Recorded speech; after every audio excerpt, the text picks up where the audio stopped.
Assalamu alaikum everyone. Now moving ahead to the next part of our criminal justice system. आपके topic में इस पूरे section में एक स्पेसिफिक टॉपिक है, चैप्टर है, which is about the punitive and reformative treatment of criminals. अब a lot of students, a lot of candidates, they have a lot of trouble understanding कि ये है क्या और इसके डोमेन में क्या क्या आ जाता है. उनको समझ नहीं आती कि ये वाला जो टॉपिक है ये कितना वास्ट है, इसमें क्या क्या सब टॉपिक्स हैं, इसमें क्या क्या इंक्लूडेड है, और जब आप इसको पढ़ने बैठते हो तो it seems like it's a never ending topic. तो ये वाला जो लेक्चर है, this I have designed to kind of you know make it a bit concise, make it a bit to the point and make you people understand कि जब आपने इसकी तैयारी करनी है तो आपने किन किन चीज़ों पे फोकस करना है, इसमें कौन कौन सी चीज़ें इससे रिलेटेड हैं, कौन कौन सी चीज़ें इसकी सब कैटेगरीज हैं, ये सारा कुछ आप इसमें पढ़ोगे. So let's begin.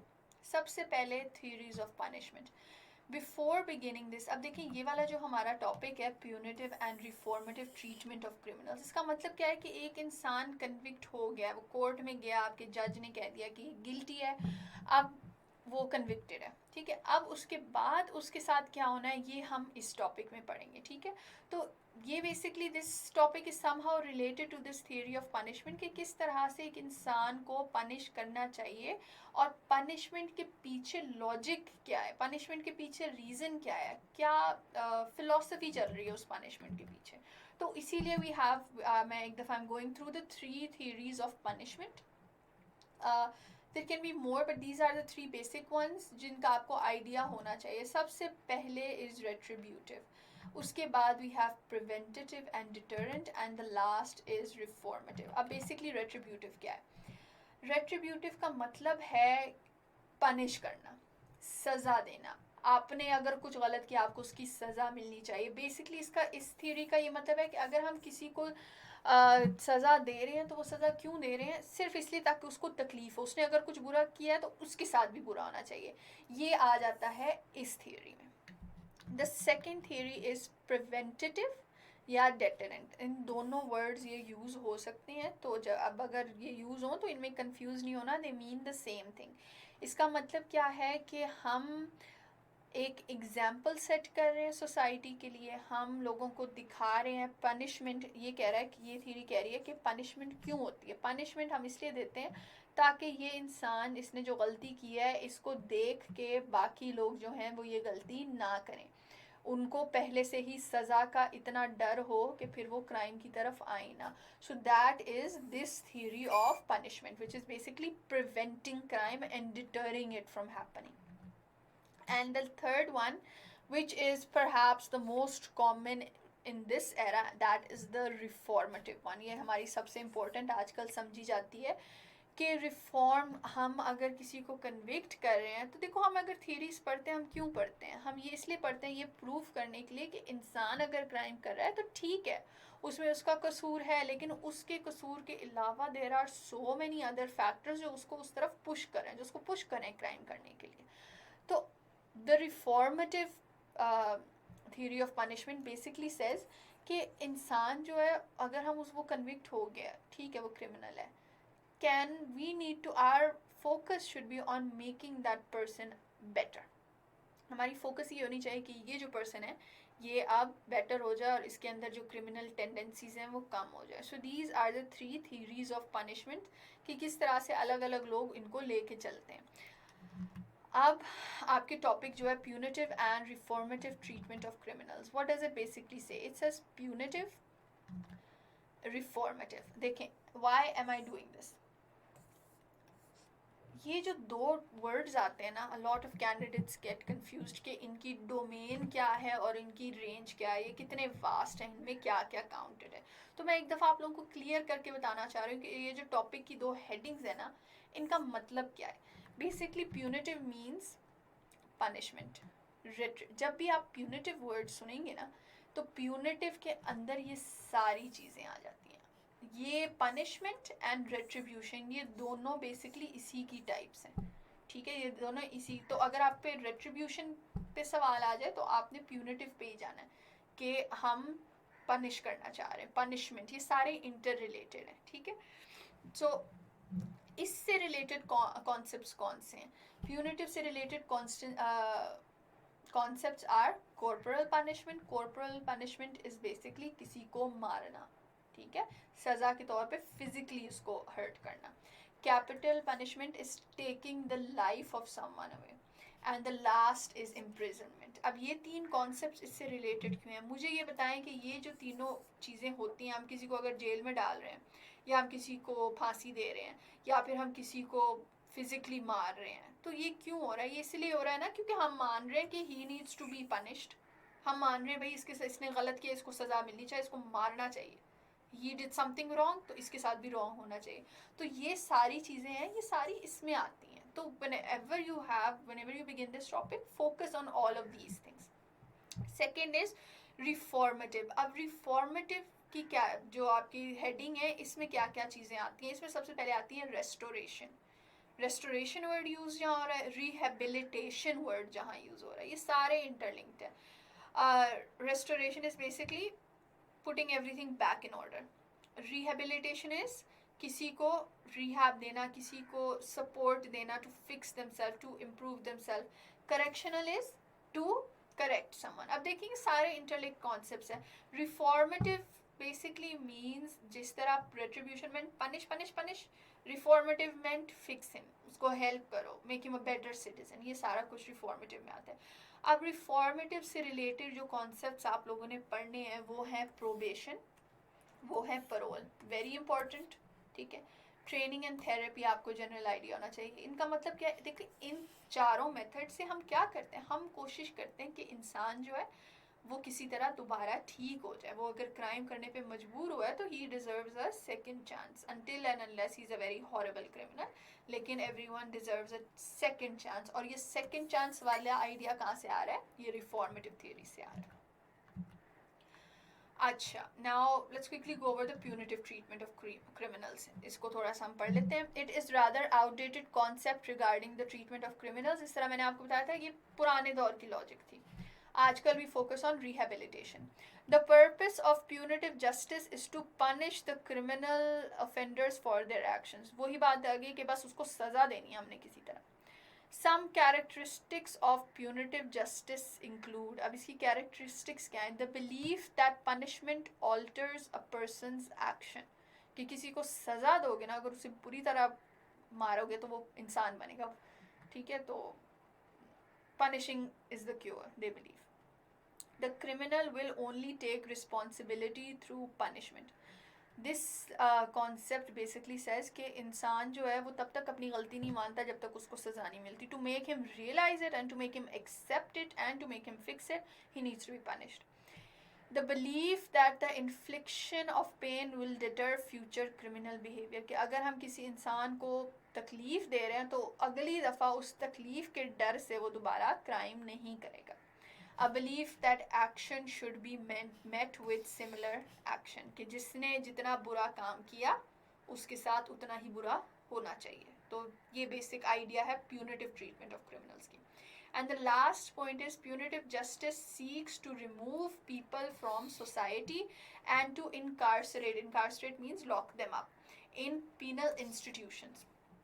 मतलब क्या है कि this punitive treatment just believes कि हमने बुरे बंदे को अपनी अच्छी सोसाइटी से दूर करना है, सोसाइटी को उस बुरे बंदे से बचाना है और उसको इनकारसरेट करना है, उसको बंद करना है किसी इंस्टीट्यूशन में, like a jail, a prison, ठीक है.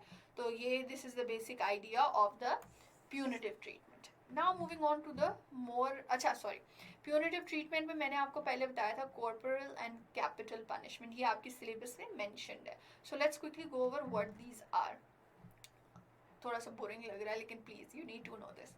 Corporal punishment or physical punishment is punishment intended to cause physical pain. मैंने आपको बताया किसी को physically harm करना, उसको मारना उस सेंस में, वो आ जाता है corporal punishment. When practiced on adults, it may be practiced in prisoners or slaves. अच्छा, जब आप corporal punishment पढ़ने लगोगे ना, इस पर रिसर्च करोगे, most of the information you get will be related to corporal punishment in schools या at homes. They are not relevant to you. आपने ये नहीं देखना कि स्कूल में बच्चों को मारना चाहिए या नहीं मारना चाहिए, या घर में पेरेंट्स ने बच्चों को मारना चाहिए या नहीं मारना चाहिए. That is not relevant. You need to focus on the part that is happening in prisons, कि क्या प्रिजन्स में किसी को फिजिकली हर्ट करना चाहिए. That is the corporal punishment you are related to. Punishment for crime by inflicting pain और injury includes, अब किस तरह से होता है, flogging, branding and even mutilation was practiced in most civilizations since ancient times. पुराने दौर में this was the most important thing, कि उनको या वो whip से मारा जाता था या फिर उनको ब्रांडिंग की जाती थी. You can search it up, I am not going into the details. या म्यूटिलेट किया जाता था. With the growth of humanitarian ideals since the enlightenment, हमने enlightenment से related थोड़ा सा पढ़ा था when you were studying theories. तो उसमें क्या था कि जैसे जैसे लोग थोड़ा उनकी सोच बदलती गई तो they moved away from those harsh punishments. Such punishments are increasingly viewed as inhumane. अब corporal punishment को inhumane कहा जाता है. By the late 20th century, corporal punishment had been eliminated from the legal system of most developed countries. 20th century के end पे, ये 1990s 1980s के time तक ऑलमोस्ट ऑल डेवलप्ड कंट्रीज उन्होंने ये चीज़ हटा दी थी corporal punishment वाली. The legality in the 21st century of corporal punishment in various settings differs by jurisdiction. Basically इसका मतलब क्या है कि बेशक a lot of developed countries have abolished corporal punishment, but there are still many places जहाँ पे ये implement हो रहा है different jurisdictions में.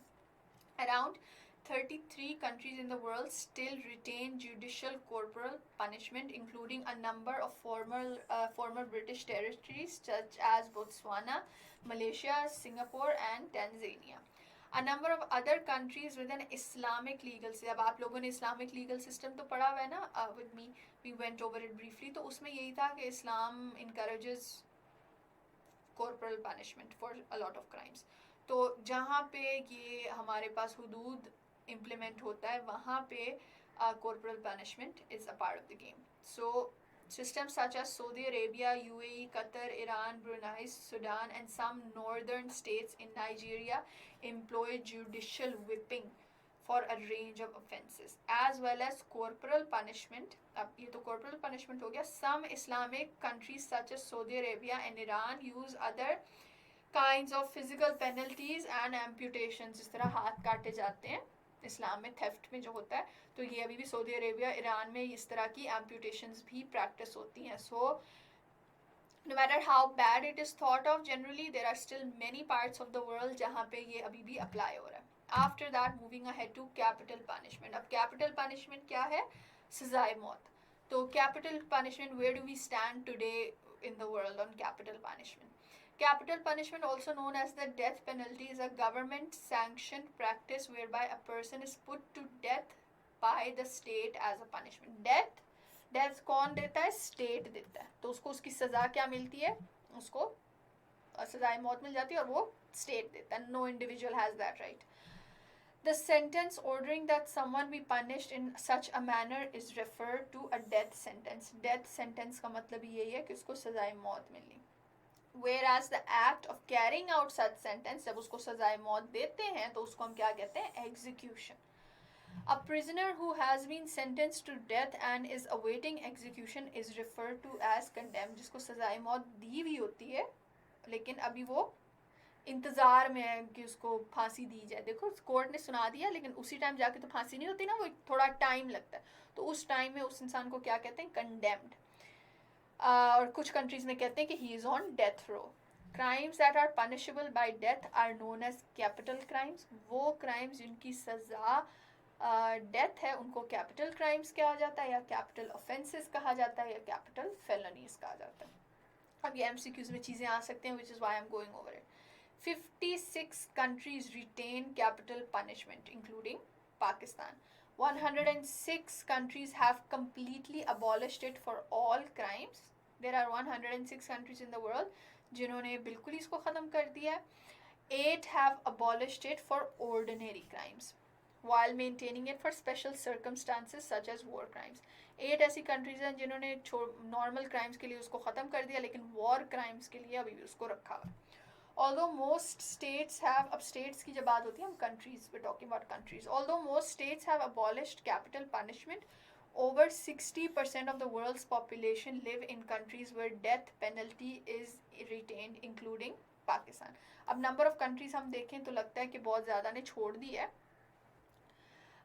लेकिन क्योंकि पॉपुलेशन हमारी इस्लामिक कंट्रीज़ में बहुत ज़्यादा है, तो फिर पॉपुलेशन वाइज अगर देखो तो 60% of the world's population live in countries where there is capital punishment. Controversies, अब कैपिटल पनिशमेंट पे एतराज़ क्या होता है, इसको आप लोग डिटेल में पढ़ के, इसको अगर इस पर सवाल है so you should be able to write it down. इस पर इशूज़ क्या आते हैं? सबसे पहले तो इशू आता है ह्यूमन राइट्स, कि it's a violation of human rights taking away the life of someone. The second biggest issue is wrongful execution. What if the person, देखें एरर कहीं भी हो सकता है, what if the person convicted is not, was actually not guilty, और ये case कुछ सालों बाद रीओपन होता है, और रीओपन होने के बाद जी पता लगता है कि वो तो गिल्टी था ही नहीं, और इतने में पता लगता है कि वो बंदा मर गया, उसको कैपिटल पनिशमेंट दी हुई है. तो wrongful execution is also a big issue. Racial, ethnic and social class bias, ये भी कुछ लोग एडवोकेट करते हैं कि this is not allowed, capital punishment is not allowed. क्यों? क्योंकि कहीं ना कहीं इंसान जो है वो बायस कर जाता है पनिशमेंट देते हुए. ये एथनिक एंड सोशल क्लास, ये सारी चीज़ें देख के आप लोगों को पता ही है कि हाउ द वर्ल्ड वर्क्स. तो ये उसके अगेंस्ट है. And some controversies are that of religious views, के किस तरह से रिलीजियसली उसको कंडेम किया जाता है. अब दिस इज़ बेसिकली, अच्छा वन मोर थिंग, हम जो रिफॉर्मेटिव पनिशमेंट है उसको अलग से लेक्चर, डिफरेंट लेक्चर में पढ़ेंगे under probation and parole. Just giving you a brief idea कि एक इंसान को रिफॉर्म किया किस तरह से जाता है. एक तो प्रोबेशन परोल हो गया, ये हम इससे नेक्स्ट लेक्चर में पढ़ेंगे. उसके अलावा there are other ways. We have vocational training, हम एक इनमेट को, एक पर्सन जो प्रिजन है उसको ट्रेन करें, उसको लाइफ स्किल दें कि वो जब रिलीज़ हो तो वो जाके अपने लिए एक अच्छी रोज़ी कमा सके, बजाय इसके कि वो क्रिमिनल एक्टिविटी पे जाए. थेरेपी एंड काउंसलिंग, अगर एक बंदे को साइकोलॉजिकल इशू है या उसने ट्रॉमा देखा हुआ है या वो अब्यूजिव हाउस होल्ड से है तो उसको काउंसल करना. Private industry in prison, this is a very good idea कि प्रिजन्स में जब तक वो हैं, ठीक है, उनको सज़ा मिल रही है, उनको वोकेशनल ट्रेनिंग के साथ साथ प्राइवेट इंडस्ट्री भी हो जहाँ पे वो चीज़ें बनाना सीखें. वो चीज़ें बेसिकली वो प्रिजन का ही एक सर्कल, जो फाइनेंशियल सर्कल है, वो वहीं से वो पूरा हो जाता है. तो इस तरह क्या होता है कि आप उन इनमेट्स को टैलेंट भी दे रहे हो, उनको स्किल भी दे रहे हो, और फिर they are not a burden for the tax payers. जिस टैक्स पे वो प्रिजन्स चल रहे हैं, कुछ कहीं ना कहीं उसमें इनका किया हुआ काम भी प्रॉफिट दें. Media needs to play its role. कोई माइनर क्रिमिनल्स को उस तरह से लेबल नहीं करना, जिसमें ये लेबलिंग थियरी में आ जाता है. NGOs can work to bring, जब एक कोई प्रोबेशन या परोल पे निकलता है, टू ब्रिंग देम, या कि जिसकी सज़ा ही कम हो जाती है, 3-4 साल की उसकी सज़ा है और उसको ख़त्म हो जाती है, पूरी करके वो बाहर आता है, तो NGOs need to make sure, मतलब they can work towards bringing them back into the society. And the last is employment agencies. जब ये लोग वापस आए सोसाइटी में तो employment agencies need to work to provide them a good livelihood, ताकि वो दोबारा सोसाइटी का इशू है, सोसाइटी का हिस्सा बन जाए. तो ये बेसिकली हमारे रिफॉर्मेटिव या रिहेबिलिटेशन, ये सारा कुछ उसमें आ जाता है. So I hope you people have an idea now कि किस तरह से ये वाला जो टॉपिक है आप लोगों ने इसमें क्या क्या आता है, हमने उसको डिस्कस भी कर लिया. प्रोबेशन और परोल को हम नेक्स्ट लेक्चर में डिटेल में पढ़ेंगे. And I hope you people understand how the punitive and reformative treatment of criminals, ये वाला जो टॉपिक है ये आप लोगों ने किस तरह से कवर करना है. Okay, see you in the next lecture.